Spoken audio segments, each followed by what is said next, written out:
Bismillahirrahmanirrahim. Assalamualaikum warahmatullahi wabarakatuh. Apa kabar semuanya? Semoga kita semua senantiasa dalam lindungan Allah dan tentunya kita diberikan keberkahan dan kelancaran dalam menjalani aktivitas sehari-hari. Baik, setelah mempelajari berbagai konseptual dalam kerangka teori politik kontemporer, maka kita akan mulai pembahasan pada teori-teori yang lebih spesifik tentunya dalam cakupan dan bahasan teori politik kontemporer. Pada kesempatan ini, kita akan coba untuk membahas tentang teori kritis dan juga gender. Oke, baik teman-teman, sebetulnya bahasan kali ini sangatlah kompleks gitu ya. Dan juga banyak sekali aspek yang bisa kita telaah lebih dalam. Namun, pada kesempatan kali ini kita akan coba melihat overview-nya secara umum seperti apa, garis besarnya seperti apa, agar kita memiliki patokan tentunya dalam memahami teori yang akan kita pelajari ini. Nah, selanjutnya, untuk memperkaya wawasan dan memperdalam pemahaman teman-teman terkait dengan materi ini, maka dihimbau kepada semuanya, rekan-rekan semua, untuk mempelajari lebih dalam dan juga banyak membaca materi-materi yang berkaitan dengan critical theory dan juga gender. Oke, terima kasih. Kita ke pembahasan selanjutnya. Oke, baik. Dalam memahami teori kritis, perlu kita ketahui bahwa hal ini bagian dari paradigma antipositivisme atau subjektivisme, di mana sebelumnya telah kita pelajari dalam konsepsi postmodern bahwa di sana banyak sekali unsur subjektivitas, termasuk dalam konsep teori kritis yang sedang kita pelajari saat ini. Oke, bagaimana kita bisa melihat hal ini?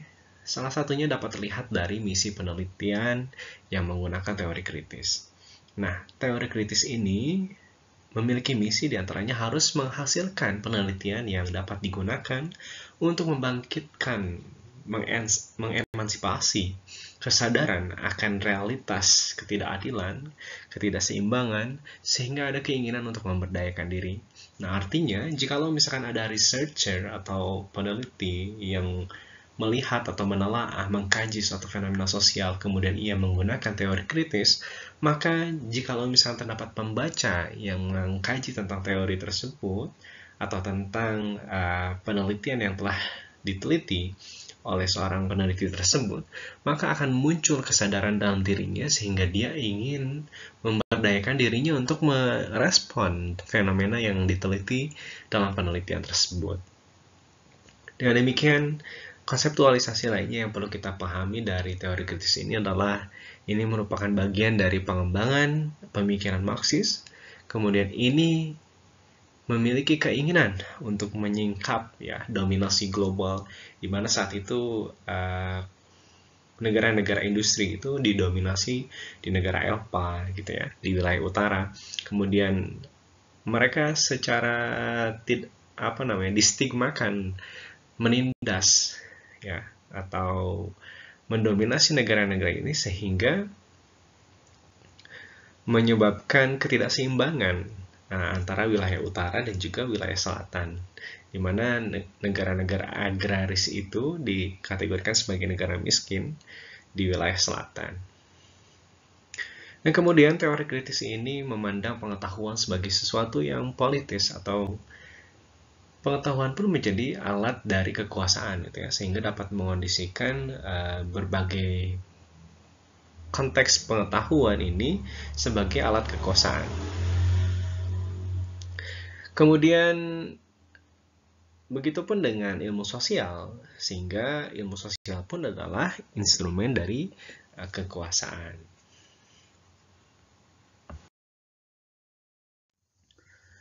Baik, selanjutnya ada istilah theory is always for someone and for some purpose gitu ya. Jadi teori itu selalu untuk seseorang,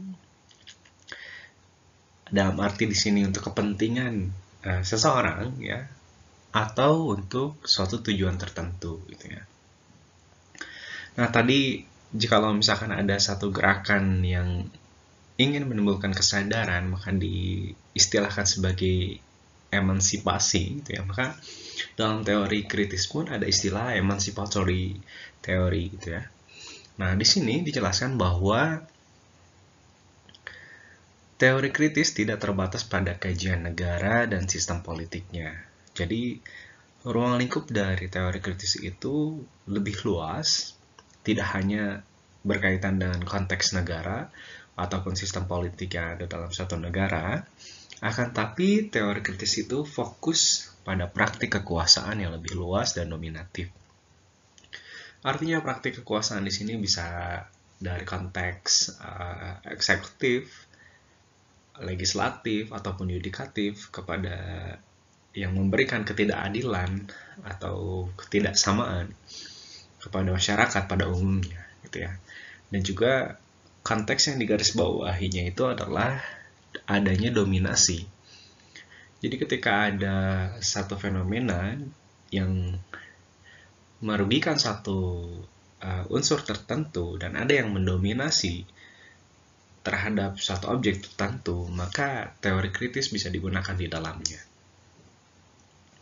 Dengan demikian, purpose dari teori kritis ini, yaitu tujuan dari teori ini adalah mengembangkan pengetahuan mengenai kegunaan politik dalam membebaskan umat manusia dari struktur politik dan ekonomi global yang opresif dan dikontrol oleh kekuasaan hegemonik. Nah, artinya, jikalau misalkan ada hal-hal atau ada kewenangan kekuasaan yang dilakukan secara opresif, gitu ya, secara memaksa, kemudian adanya hegemoni kekuasaan sehingga dapat mengontrol berbagai aspek kehidupan manusia, baik secara politik ataupun ekonomi, maka di sini teori kritis bisa mengkritisi itu semua, bisa mengurai itu semua, dan bisa memberikan kesadaran kepada masyarakat agar bisa menyikapi hal ini dengan baik tentunya. Kemudian dalam konteks akademik atau dalam konteks keilmuan, para ilmuwan atau akademisi tidak boleh melepaskan diri dari objek kajian keilmuannya, karena mereka adalah bagian dari ilmu dan terlibat dalam praktik keilmuan. Nah, artinya, jikalau misalkan kita memiliki spesialisasi atau spesifikasi keilmuan di bidang ilmu politik, maka tidak dipungkiri keahlian kita, kemapanan kita dalam melihat konteks fenomena politik, gitu ya, dan juga wawasan kita tentang keilmuan politik, maka kita tidak boleh menafikan itu. Artinya, kita harus memberikan sumbangsih kepada apa yang kita kaji, sehingga karena profesionalitas kita yang dimiliki, serta kemampuan akademik yang kita miliki, maka kita harus merespon berbagai fenomena terkait dengan objek kajian yang kita teliti atau yang kita pelajari. Oleh karena itu, para penganut teori kritis mencoba mengidentifikasi kepentingan-kepentingan politik yang diungkapkan oleh berbagai teori dan teoritisi yang berbeda.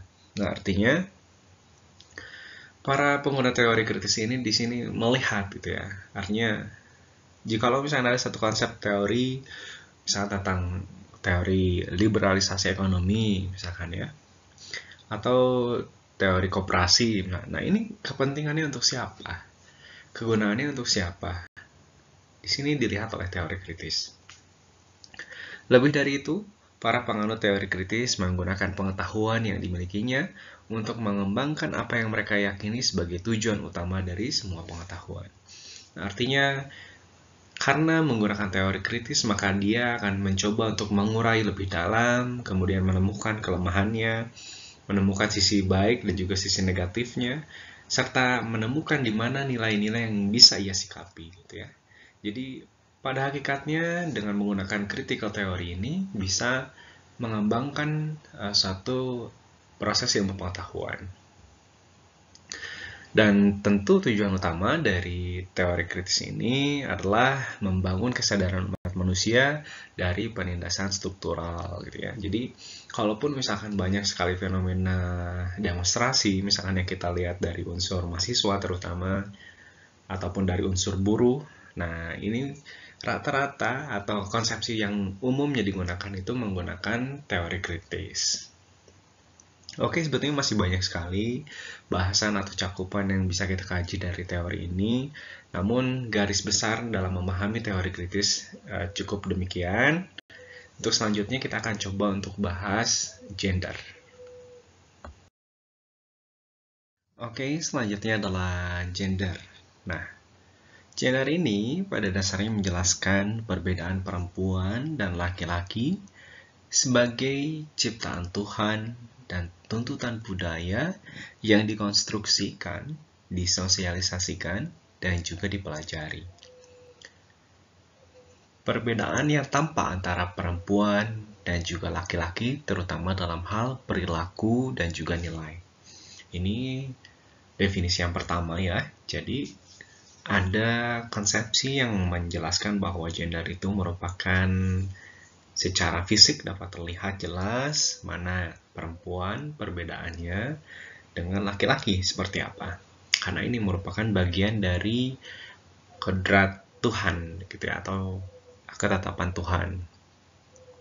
Selain itu, konsepsi tersebut atau perbedaan tersebut pun disertai dengan adanya tuntutan budaya yang dikonstruksikan. Artinya, ada pembentukan nilai bahwa perempuan harus bersikap seperti ini, harus berpenampilan seperti ini. Begitupun juga dengan laki-laki. Mana yang kedua adalah adanya pembedaan antara perempuan dan laki-laki yang dilihat dari konstruksi budaya. Ini lebih ke arah bagaimana kondisi sosial masyarakat mengkonstruksikan atau membentuk suatu pemaknaan tentang perempuan ataupun juga memaknai bagaimana peran laki-laki itu sebenarnya gitu ya. Jadi bagaimana masyarakat mewujudkan suatu pemahaman atau membentuk suatu pola pikir bahwa perempuan itu harus bersikap seperti ini, kemudian laki-laki harus bersikap seperti itu. Jikalau misalkan ada yang menyeleweng atau tidak sesuai, maka hal itu akan dipandang sebagai sesuatu yang tidak lazim.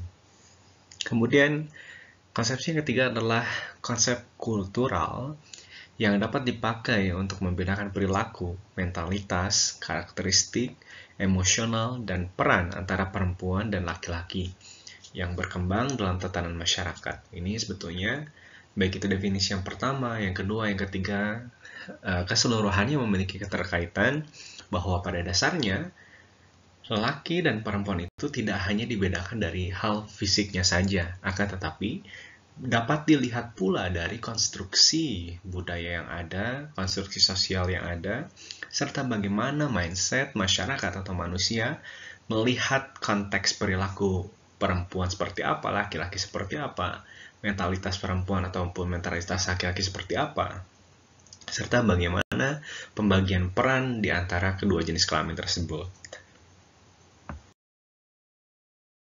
Oke, selanjutnya, berdasarkan definisi tadi ya, 3 konsep yang telah diberikan kepada teman-teman melalui slide, dapat dilihat bahwa gender merupakan tidak hanya berkaitan dengan perbedaan jenis kelamin, akan tetapi pada dasarnya berkaitan dengan aspek sosial, aspek budaya, maupun aspek non-biologis lainnya dari seseorang, baik itu laki-laki ataupun perempuan. Nah, dari dinamika pembagian peran ataupun konstruksi sosial antara masyarakat satu dan masyarakat lainnya, maka ada fenomena di mana salah satu jenis kelamin itu tidak diuntungkan atau dirugikan gitu ya. Nah, oleh karena itu muncullah gagasan kesetaraan gender atau affirmative action. Nah, affirmative action ini merupakan tindakan khusus yang dilakukan untuk memperjuangkan adanya kesetaraan gender, keadilan gender, dengan menitik beratkan pada jenis kelamin yang mengalami ketertinggalan dan ketidakadilan itu ya. Jadi satu tindakan khusus, gerakan khusus untuk mewujudkan kesetaraan gender, keadilan gender yang menitik beratkan pada salah satu jenis kelamin yang tidak diuntungkan tadi atau yang mengalami ketertinggalan ataupun ketidakadilan. Nah, baik itu secara struktural seperti halnya undang-undang ataupun kebijakan lain yang berkaitan dengan permasalahan ini. Nah, oleh karena itu, jikalau misalkan dalam satu daerah ataupun negara mungkin ya dalam konteks yang lebih luas, ada regulasi atau ada undang-undang yang tidak menguntungkan salah satu jenis kelamin, maka hal ini akan menimbulkan atau bisa jadi memicu gerakan affirmative action. Oleh karena itu, negara berperan besar dalam terwujudnya atau dalam mewujudkan kesetaraan gender melalui tindakan affirmative action. Selain itu juga, affirmative action ini bisa diwujudkan secara kultural atau secara budaya ya. Nah, bagaimana cara mewujudkannya? Yaitu dengan mewujudkan atau menciptakan perubahan pola pikir pada konstruksi sosial yang ada. Nah, artinya di sini masyarakat diberi pemahaman, begitupun juga disupport oleh regulasi negara atau kewenangan negara untuk mewujudkan bahwa adanya gerakan affirmative action ini untuk melindungi keadilan antara satu jenis kelamin dan jenis kelamin lainnya, sehingga diminimalisir adanya ketimpangan, adanya ketidakadilan tersebut. Oke teman-teman, berikut merupakan penjelasan singkat tentang gender dan bagaimana konsepsi tentang gender itu memunculkan gagasan mengenai affirmative action atau gagasan atau gerakan kesetaraan gender. Baik, dicukupkan dulu untuk pertemuan kali ini mengenai teori kritis dan juga teori tentang gender. Meskipun pada dasarnya saya kembali ulas bahwa banyak sekali sebetulnya yang bisa kita bahas, namun dalam konteks ini kita perlu memahami materi-materi pokok atau gagasan-gagasan utama dari teori kritis dan juga gender. Selebihnya silakan teman-teman pelajari bahan-bahan yang di-upload di Inaus. Silakan dipahami lebih dalam agar wawasan kita mengenai teori kritis ataupun gender dan juga pemahaman kita tentang teori politik lainnya dapat terus meningkat. Baik, terima kasih atas perhatiannya. Semoga kita semua diberi kesehatan dan tentunya diberi kemudahan dalam mempelajari dan juga menjalankan aktivitas perkuliahan ini. Billahi taufiq wal hidayah. Wassalamualaikum warahmatullahi wabarakatuh.